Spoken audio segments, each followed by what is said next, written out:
President of the United States, Donald J. Trump, and the German Chancellor Angela Merkel are holding the press conference following the meeting earlier today. Let's listen in. And I know you will. Thank you. This confirmation was long overdue. We've been waiting a long time for Richard to get his clearance, and he got it, and it's going to be special. But we have a lot of people that are waiting approval, and the Democrats have been treating us extremely unfairly, and they're going to have to move it along. For decades, the alliance and friendship between Germany and the United States has advanced the cause of peace, prosperity, and freedom. Today, our nations face a wide array of shared challenges and opportunities, and I am confident that we will meet them together with the same strength and resolve that has always defined the United States-German friendship. This afternoon, I want to congratulate the Republic of Korea on its historic summit with North Korea. We're encouraged by President Moon and Kim Jong-un's expressed goal of complete denuclearization of the Korean Peninsula. I will be meeting with Kim Jong-un in the coming weeks. We look forward to that, and hopefully it will be productive. I want to thank Chancellor Merkel for her leadership in our campaign of maximum pressure on the North Korean regime, which has helped us to reach this important step, this moment where we are right now. It's taken a long time, many, many decades to get here. Let's see what happens. We seek a future of peace, prosperity, and harmony for the whole Korean Peninsula, unlocking not only a brighter future for the people of Korea, but for the people of the world. However, in pursuit of that goal, we will not repeat the mistake of past administrations.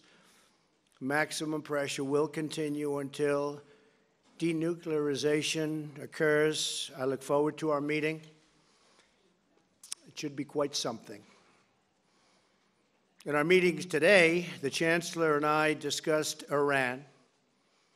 The Iranian regime fuels violence, bloodshed, and chaos all across the Middle East.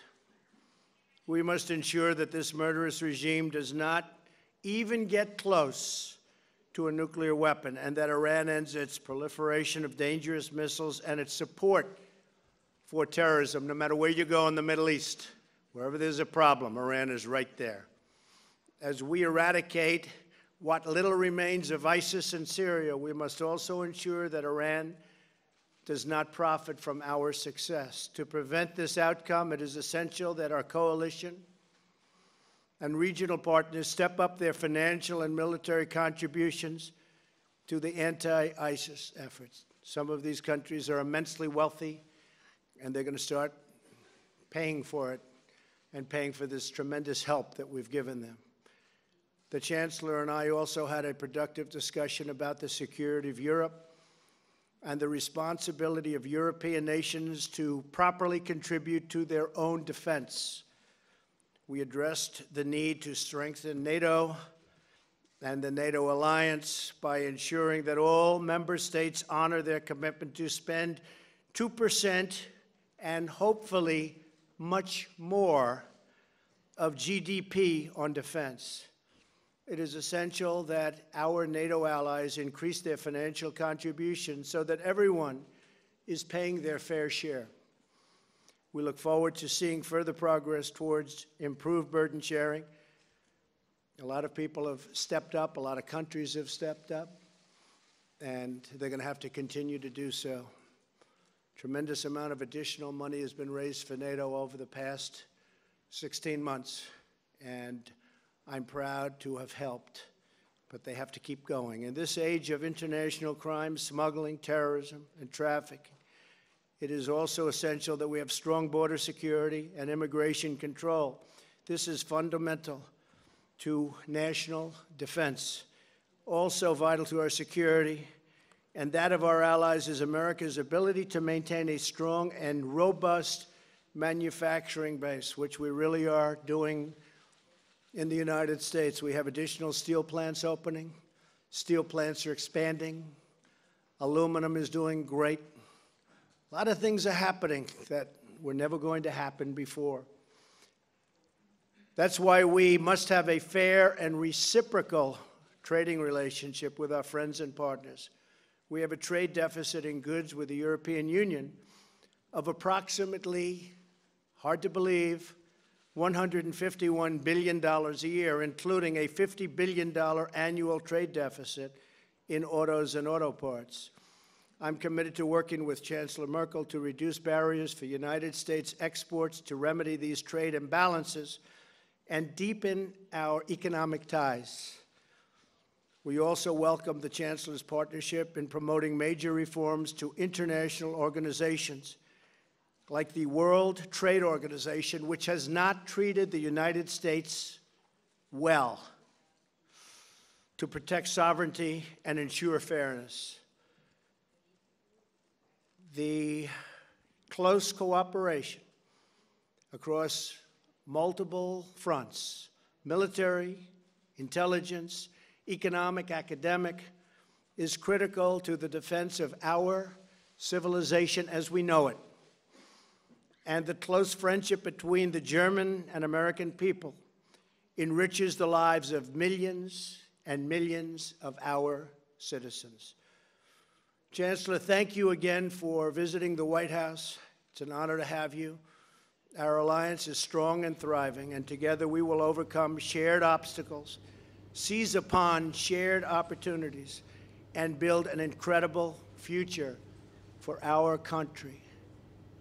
All right, and so comments there from Donald J. Trump, President of the United States. The German Chancellor, of course, is speaking at the moment. But let's bring in our correspondents who've been monitoring developments both in the United States and on the other side of the Atlantic as well. Sean Caleb's is in Washington, D.C. Iris Butter joins us as well from Berlin. But Sean, let's start with you. So if Mr. Trump does end up pulling the United States right out of this nuclear deal with Iran, what really happens next? Because on one hand, he could impose sanctions on the country, bar them from the United States financial network as a whole. Should we be bracing ourselves here for a spike in oil prices to follow?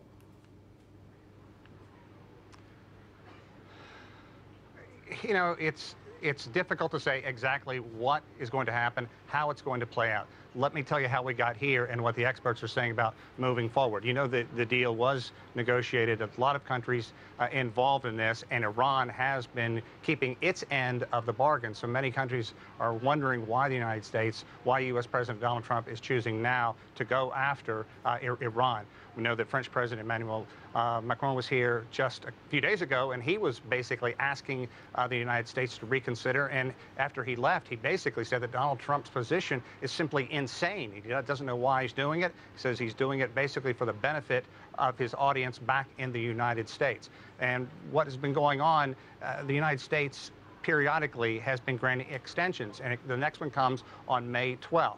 And Trump has told his closest allies, members of his cabinet, that at this point he is leaning toward pulling the United States out of this deal. And that's going to be significant, not just in terms of what it's going to do to oil, but what it's going to do to the entire region, because there's the potential for chaos. Because if that happens, then Iran says the deal is off. We no longer have to abide by the terms. We're going to go back and pursue our nuclear agreement. How that is going to affect the United States, I think a lot of people think that perhaps oil isn't the biggest concern. Security then becomes the biggest concern. How will Israel respond? How will other nations in the area respond? What will this do to the United States and all its allies? We know that that President Trump doesn't have the closest relationship with German Chancellor Angela Merkel, and I think that's being charitable. And from what everything we've read and heard, her going there now is basically a last-ditch effort. She was only going to be at the White House for 2.5 to 3 hours, sitting down, being very blunt. And what experts are saying is this is damage control. She is trying to say, look,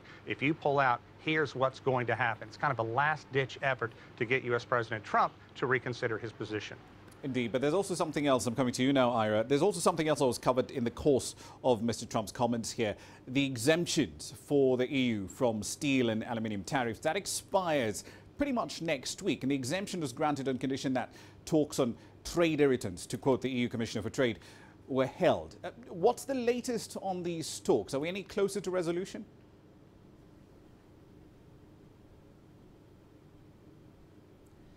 Well, that certainly is a major issue here in Germany as well as throughout the European Union. And The official EU position, as laid out there by the EU's trade commissioner, is that they will not negotiate specifics until they are granted this exemption. Now, of course, when you have leaders like Emmanuel Macron of France and Germany's Angela Merkel coming to speak with Trump, they are, of course, going to be sounding out exactly what Trump's position is, what they might be able to suggest that they would be able to offer should the United States decide to give Europe another exemption from those tariffs. But again, it's an extremely important issue in Germany. This is Europe's largest economy. Any sort of trade war would have really an outsized effect on Germany. So there is a lot of interest in Germany to avoid this, but it really comes down to what the U.S. decides here. Indeed. Sean, let's assume, just for the sake of argument, let's assume that come the 2nd of May, those steel and aluminium tariffs do go into effect. How will this affect transatlantic trade in both of those commodities, but also on other goods that rely on them, like all the motorcycles and cars that come in from Europe into the United States? Well, I think it's a great question, because if you look at what Trump has been saying, he seems to build so much of his concern about trade, either with China or with the EU, on where the United States stands in terms of the trade balance. And obviously, the United States has a big deficit with China and clearly with the EU and Germany as well. So it's very important to keep this moving. Now, if it does go away, if the exemption is not granted, consumers aren't going to feel the pinch instantly, because we're not talking about, for the most part, goods that are being affected. We're talking about steel and aluminum. But once that happens, the EU has made it clear they are going to respond in kind. At that point, they're going to hit all kinds of items, including U.S. cigarettes and a number of other goods that go back and forth. So exactly what Ira was talking about, I think the concern is going to happen. You could have more discussion about a possible trade war. We know the trade conflict with China has kind of eased in recent days as these two countries, calmer heads, seem to take the place at the table. But if indeed this moves, think about what this could do to the global economy, because it has been teetering along in a somewhat mild rebound since the big recession back in 2008. And so if you do something to take the foot off the accelerator on the global economy, the effects are going to be felt in a ripple type effect. This is the kind of thing that's going to hurt everyone. And while Trump has made it clear he wants to punish both China and the EU for their trade imbalance, what this is going to do is hurt U.S. companies as well. We've heard a lot of people in the sector, such as solar panels and renewable energy, talking about how they are going to be affected. Farmers are going to be affected. So it's the kind of thing that there aren't going to be any winners. And no matter how many individuals, experts, economists continue to try to talk to President Trump about that, he keeps moving along with his mantra. We have heard from his economic advisors that Trump will consider granting the extension if indeed the EU cuts the United States brakes on automobiles going overseas. But so far, there's been no movement on that. Indeed. One other thing that did come up in this, in the comments made by the U.S. President, Ira, was on the military spending. He didn't refer to Germany specifically, but the fact is Germany does spend about 1.2% or less of GDP, and that's well short of the 2% goal that NATO members have agreed to. And that's even more surprising because Germany has been posting a surplus of over $40 billion. Again, that's 1.1% of GDP. What explains this hesitancy, this reluctance to spend on military needs that Germany has agreed to?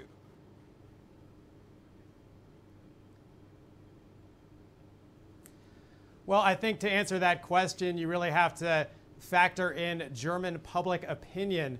The German public is extremely skeptical of a military buildup, of military spending, and the German military itself, beyond just Trump's criticism, actually does need to spend more just to become fully operational, so to speak. About half of their battle tanks are currently need an upgrade. They don't have any operational submarines. So in Germany, it is clear that they do need to spend more on defense. However, to reach that 2% target that they have committed to in NATO is extremely challenging and will almost certainly not happen by the year 2024 as they have agreed to. And part of the reason for that is just the size of Germany's economy. For them to suddenly basically double their defense spending, they would quickly have the largest military in Europe, or eventually have the largest military in Europe.